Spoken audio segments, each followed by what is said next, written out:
मेरे देशवासियों, मैंने घर, परिवार,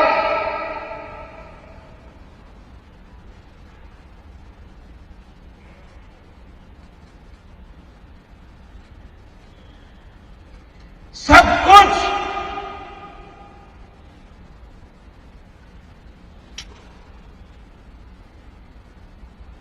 देश के लिए छोड़ा है।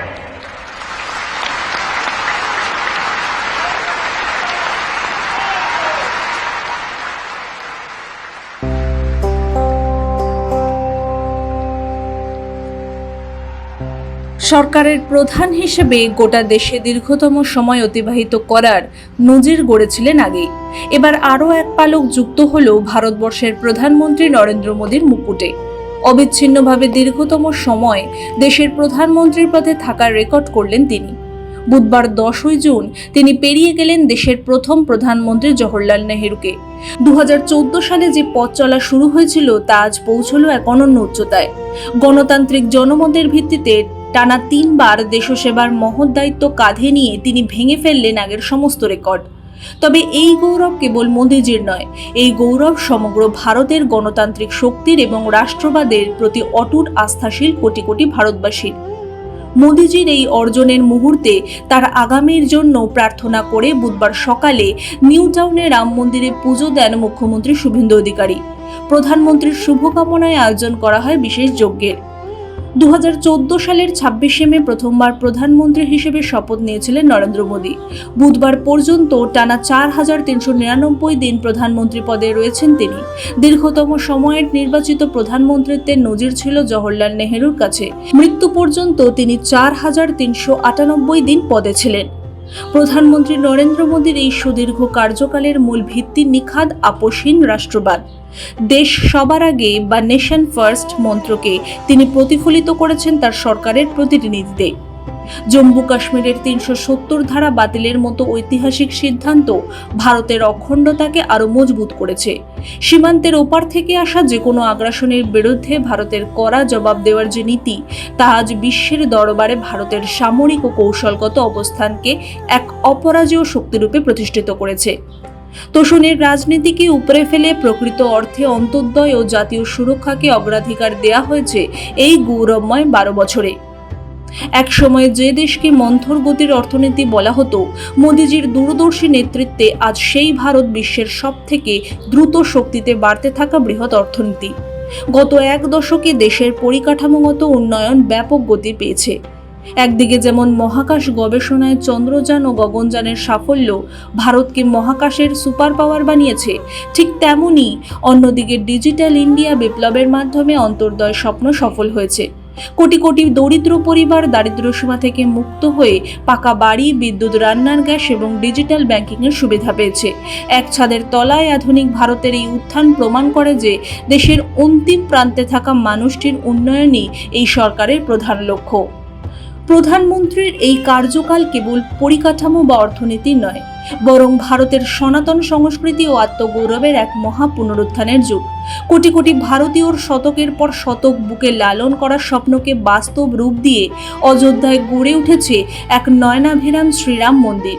100 বছরের আইনি ও সামাজিক লড়াইয়ের শেষে 2024 সালের 22শে জানুয়ারি রামলালার প্রাণ প্রতিষ্ঠার মাধ্যমে ভারতকে তার হারিয়ে যাওয়ার সংস্কৃতি ও আধ্যাত্মিক চেতনার মূল ধারায় ফিরিয়ে এনেছেন তিনি। কাশী বিশ্বনাথ করিডোর থেকে শুরু করে মহাকাল লোক ঐতিহ্যের সাথে আধুনিকতার এই মেলবন্ধন প্রমাণ করে যে মোদিজির নেতৃত্বে ভারত আজ নিজের শিকড়কে সম্মান জানিয়ে মাথা উঁচু করে বিশ্বমঞ্চে দাঁড়িয়ে।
আন্তর্জাতিক কূটনীতিতে ভারত আজ কেবল একজন নীরব দর্শক নয়, বরং বিশ্বমঞ্চের অন্যতম প্রধান চালিকা শক্তি। ভূরাজনীতির যে কোনো জটিল পরিস্থিতিতে আজ ভারতের সিদ্ধান্তের দিকে তাকিয়ে আছে গোটা বিশ্ব। রাশিয়া ইউক্রেন যুদ্ধ পরিস্থিতি থেকে শুরু করে বিশ্বব্যাপী কোভিড মহামারীর সময়ে বিশ্বের প্রায় 100 দেশে টিকা বিতরণের মাধ্যমে মানবজাতির পাশে দাঁড়ানো, সব ক্ষেত্রেই ভারতের ভূমিকা ছিল বিশ্বগুরুর মতো। বিশ্বের শীর্ষস্থানীয় রাষ্ট্রনেতাদের আজ প্রধানমন্ত্রী নরেন্দ্র মোদীর নেতৃত্ব ও জনপ্রিয়তাকে অকুণ্ঠ চিত্তে স্বীকার করেছে, যা প্রতিটি ভারতীয়র বুক গর্বে ভরিয়ে দেয়।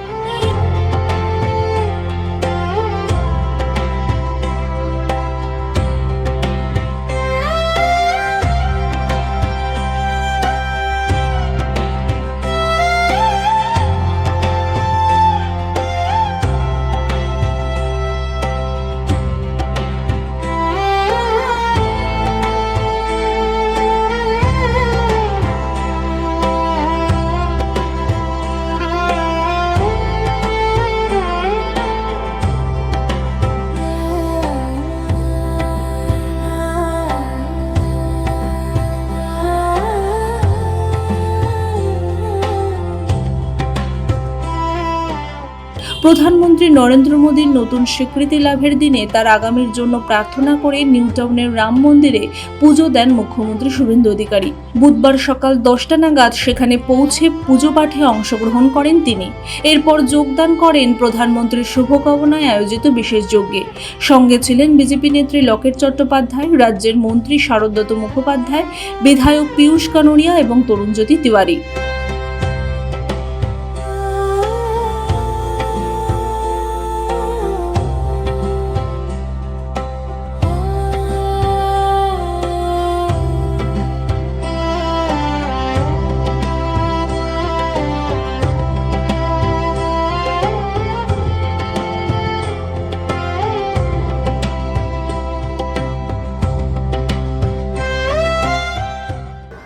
এই গর্বের মুহূর্তে আন্তরিক ধন্যবাদ এবং কৃতজ্ঞতা জানাই।